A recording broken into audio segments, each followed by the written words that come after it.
Lucas Hernandez et Eli Kangin sont officiellement des joueurs du Paris Saint-Germain. On va voir tout ça dans cette vidéo. Salut à tous les gars, c'est Azial. On se retrouve pour une nouvelle vidéo où on va parler du traître. Et oui, du traître, Lucas Hernandez, il a signé au club. Non, plus sérieusement, vous allez voir, je vais avoir un ton un peu mesuré, même si vous avez regardé mes dernières vidéos sur le cas Lucas Hernandez, vous savez ce que j'en pense. On va aussi parler du petit Eli Kangin, que finalement j'ai très peu parlé de son cas sur la chaîne.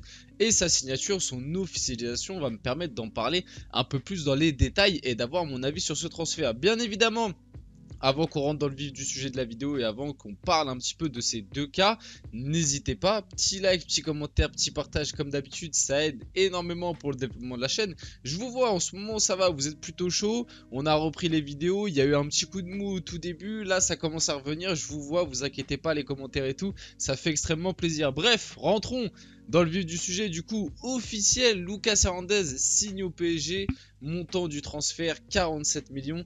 Bon, voilà, c'est officiel. Vous connaissez un petit peu mon avis, hein. J'étais pas forcément pour l'arrivée de Lucas Hernandez pour plein de choses. Bah déjà, Marseillais de naissance. Bon, vous allez me dire, je m'étais déjà expliqué, mais je vais le répéter dans cette vidéo pour ceux qui n'ont pas vu les précédentes et qui n'ont pas le temps d'aller les voir.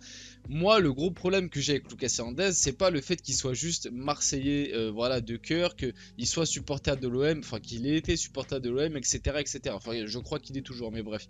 Moi, le souci que j'ai avec Lucas Hernandez, c'est que depuis qu'il a commencé sa carrière professionnelle et surtout sur les dernières années, il a su nous le rappeler à de nombreuses fois. Je ne vais pas vous citer tous les exemples, de toute façon je pense que si vous allez un petit peu sur Twitter, vous en avez vu certains.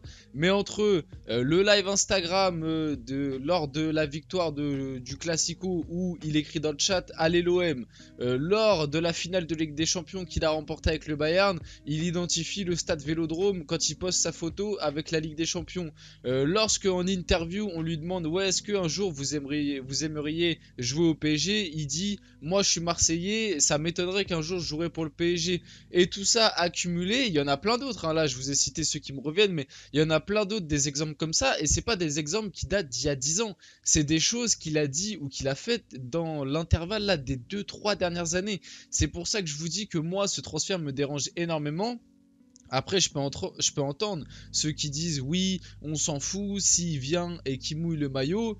Bon, ok, c'est un argument comme un autre, mais déjà, j'ai du mal à croire. Bah déjà, on l'a bien vu, hein. Ça avait même pas encore été officialisé que le gars, il était déjà en soirée avec Verratti. Bon, je sais qu'ils étaient dans un resto, mais quand vous voyez un petit peu les vidéos et les photos, ils étaient dans un resto, mais vous inquiétez pas que ça a pas bu que du Perrier, quoi. Si vous voyez ce que je veux dire, ça s'est mis bien. Alors que le transfert était même pas officialisé. Le gars, il revient de blessure, parce que là, j'ai parlé de l'extra sportif, mais sportivement, c'est pas forcément mieux. Il revient des croisés, tu sais pas à quel niveau il va revenir. Est-ce qu'il va retrouver son niveau d'antan?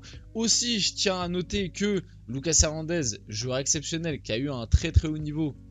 En même temps, je vais défiler un petit peu les images. Joueur de très très haut niveau, mais faut pas l'oublier, quand il est à son prime, c'est un joueur de ouf. Sur ça, il n'y a rien à dire. En plus, il est polyvalent, il peut jouer défenseur central, il peut jouer latéral gauche, et dans les deux postes, il est très performant. Dans une défense à 3, une défense à 4. Même si, dans une défense à 4, personnellement, je le préfère latéral gauche.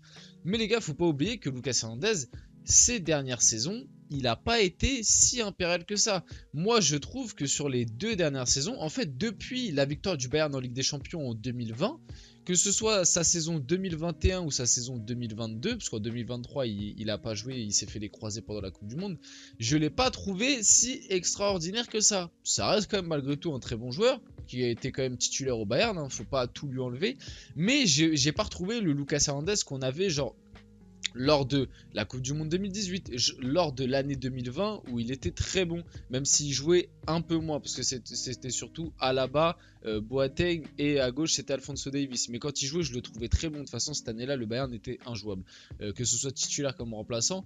Enfin bref, ces 2 dernières années, ça a été un petit peu plus compliqué, je trouve, même avec l'équipe de France, hein. Avec l'équipe de France, petit à petit, il est passé d'un rôle de titulaire à remplaçant, énormément de blessures. Là, il revient des croisés, tu sais pas à quel niveau il va revenir. En plus de tout ça, tu rajoutes son côté extra sportif. Tout ça pour dire que moi, à l'heure actuelle, le cas Lucas Hernandez, vous l'avez bien compris, je suis très mitigé. Alors peut-être que vous qui regardez cette vidéo, vous n'hésitez pas à me le dire dans les commentaires. Peut-être que vous n'êtes pas aussi mitigé et alarmiste que moi. Mais moi, à l'heure actuelle, je peux pas me dire dans ma tête, surtout qu'on le voit, il s'est engagé jusqu'en 2028, donc un contrat de 5 ans. Sachant qu'il a déjà 28 ans si je me trompe pas, c'est-à-dire que tu l'as jusqu'à ses 33 ans. Il vient de se faire les croisés. Je sais pas quel salaire on va lui donner. On le recrute quand même quasiment 50 millions. Alors que le Bayern n'était pas forcément pour le garder. Et lui, il voulait partir. Il voulait absolument revenir en France. Moi honnêtement, si tu prends tout le deal dans la globalité, j'ai du mal à me dire qu'à l'heure actuelle c'est positif. Alors après, peut-être qu'il me fera mentir, qu'il fera des performances de ouf. Peut-être même que c'est lui, on sait jamais, finale de Ligue des Champions, petit but sur corner ou alors une frappe de 30 mètres. Ça se trouve c'est lui qui nous fera gagner la Ligue des Champions et ce sera le plus gros karma. Bon, même si j'y crois moyen. Mais à l'heure actuelle, j'arrive pas à me satisfaire et à me réjouir de ce transfert. Et pour l'instant, dans la globalité, on va le voir un peu après, mais j'ai énormément de mal à me satisfaire de ce mercato. Bon, en plus de ça, alors là c'est vraiment la goutte d'eau, c'est que le PSG, ils nous prennent vraiment pour des cons, voilà, qu'on se le dit, ils nous prennent vraiment pour des cons, que ce soit entre lui et entre les questions lors de son interview, vraiment ils nous prennent pour des mecs qui n'ont pas les réseaux, qui ne voient pas, enfin bref, c'est vraiment n'importe quoi. Bref, petite déclaration de Lucas Hernandez, je ressens beaucoup de joie, j'attendais de rejoindre le PSG depuis un bon moment, oui bien sûr, ça s'est enfin réalisé, c'est un jour très spécial pour moi et je suis très heureux d'être ici. Bon, tu peux te dire, bon, à déclat encore ça va, mais alors là... alors là, oh le coup de grâce, mais des fois, je me demande, mais vraiment, mais qui y croit? Mais en fait, ils font ça pour je sais pas, pour satisfaire qui, quoi, franchement, je comprends pas. Je vous dis la vérité, je comprends pas. Lucas Hernandez répond à la fameuse question, du coup, à 1 minute 38 de la vidéo. Paris ou Marseille? Lucas Hernandez qui répond, ici c'est Paris. Mais vraiment, mais alors là, on est arrivé à un paroxysme, mais non, franchement, je vais même pas commenter plus que ça. Déjà, la question est complètement débile. Déjà, poser une question. Paris ou Marseille, tu sais que le gars en face, il est Marseillais, supporter de l'OM. Tu sais que ces dernières années, il a fait des déclats sur l'OM. Il vient de signer dans ton club. Tu te doutes bien qu'il va pas répondre. Allez, l'OM en pleine interview pour le PSG, il vient d'arriver. Mais tu t'en doutes bien, surtout que les supporters du PSG, sur les réseaux, ils lui ont déjà fait comprendre que t'inquiète pas que tu vas être bien accueilli. Déjà, la question est complètement débile. Et puis sa réponse... Ici c'est Paris, l'air tout content, grand sourire. Bref, bon, changeons un petit peu de sujet. Je crois que vous avez compris un petit peu mon avis sur le cas Lucas Hernandez. Le cas Lee Kangin Lee, comme vous voulez, va signer au PSG contre 22 millions. Donc quand même une sacrée somme, le joueur provenant de Girona. Kangin Lee, pour ceux qui connaissent pas, moi je vais pas faire le mytho. J'ai pas suivi de ouf. Moi, je le connais déjà de prime abord parce qu'il y a quelques années, c'était une pépite sur Football Manager. Voilà, je vous dis la vérité. Bon, maintenant, un peu moins. Je sais qu'en Liga, mine de rien, à Valence, c'était un peu plus compliqué. Mais depuis qu'il est parti à Gijón, ça reste un très bon joueur de Liga qui fait plutôt pas mal de stats. Très bon dribbleur qui élimine énormément. Je crois que c'est l'un des plus gros dribbleurs d'Europe en termes de dribble tenté, dribble réussi. Donc, sur le profil plutôt intéressant, il peut jouer à droite. Donc sur le côté droit, et il peut jouer aussi numéro 10, donc un profil un peu polyvalent. Je crois même qu'il peut dépanner à gauche et en pointe, mais quand même ses postes préférentiels ça reste à droite et numéro 10. Donc il a atterri à Paris, son transfert devrait être officialisé dans les prochaines semaines, enfin dans la semaine prochaine, ça c'était il y a quelques jours, vous voyez avec la petite photo en bas. Voilà, officiel, Kangin Lee signe au PSG. Bon, mon avis un peu plus global, je vais vous montrer aussi ça, du coup jusqu'en 2028 avec le Paris Saint-Germain il a signé, puisqu'après ce sera la fin de la vidéo. Mon avis un peu sur Kangin Lee, honnêtement comme je vous l'ai dit, je connais pas le joueur par cœur. Je suis tombé des fois sur 2-3 matchs, notamment en regardant le Real et le Barça, parce que j'aimais bien débriefer le Real et le Barça, et même plus globalement regarder les matchs du Real et du Barça. Donc je l'ai déjà vu 2-3 fois, voilà, pas plus que ça, je vais pas faire le mytho, je l'ai déjà vu 2-3 fois jouer. Ça reste un joueur intéressant, mais pour moi à l'heure actuelle, ça reste un énorme pari.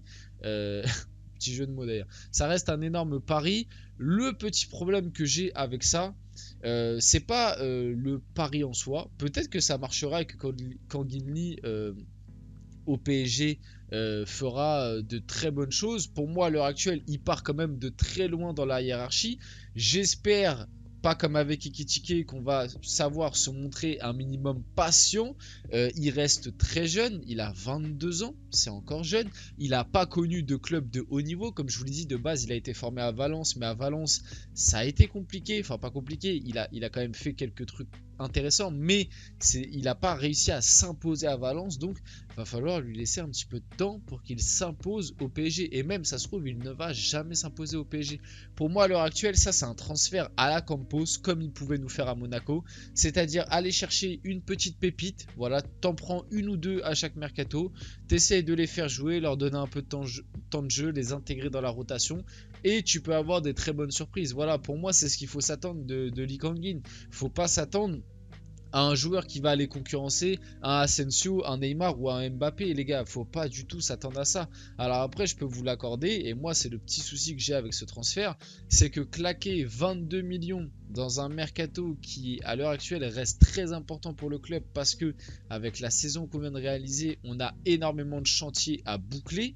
Je sais pas comment sont les finances du club à l'heure actuelle encore. J'avais vu une rumeur il n'y a pas si longtemps que ça, comme quoi on avait une enveloppe de 200 millions encore après les officialisations de Ugarte et c'était qui, Ugarte, Skriniar et Asensio. Il nous restait une enveloppe de 200 millions. Donc avec l'arrivée d'Hernandez et Lee Kang-in, du coup ça fait 70 millions en moins. Donc tu n'as plus que 130 millions, sachant que tu as encore pas mal de chantiers à faire. C'est ça le souci que j'ai, c'est claquer 22 millions sur ce mercato là pour un joueur qui, tu sais, à l'instant T, sur le très court terme, va pas t'apporter une plus-value, je pense, conséquente. Est-ce que c'était vraiment le bon move pour le PSG? Franchement, je vous dis la vérité, j'ai des doutes. Après, comme je l'ai dit, je remets pas en cause la qualité du joueur. Il a un petit potentiel, il peut proposer quelque chose de sympa. Il faudra lui laisser du temps, il faudra lui donner un petit peu de temps de jeu. Voilà, d'abord dans une rotation, parce que je pense qu'il viendra vraiment pour jouer les 3e voire 4e rôles. Parce que là, imaginons on recrute un Bernardo Silva et qu'on garde Mbappé, on aurait Mbappé, Neymar, Bernardo ou Kane ou Osimhen, ou bref, vous m'avez compris, ou Kolo Muani ou un truc comme ça, plus Asensio. Donc tu aurais déjà 4 mecs devant lui. Après tu as encore Ekitike, tu as Lee Kang-in, t'as du monde quoi, t'as du monde, donc va falloir lui laisser du temps. À l'heure actuelle, je suis assez perplexe aussi. C'est pour ça que je vous dis qu'à l'heure actuelle, le mercato du PSG, franchement, je suis assez mitigé. Bref, on arrive tranquillement sur la fin de cette vidéo, les gars. C'était Azial, j'espère qu'elle vous a plu. Si c'est le cas, n'hésitez pas. Petit like, petit commentaire, petit partage, et petit abonnement aussi. Et on se retrouve très rapidement pour une prochaine vidéo.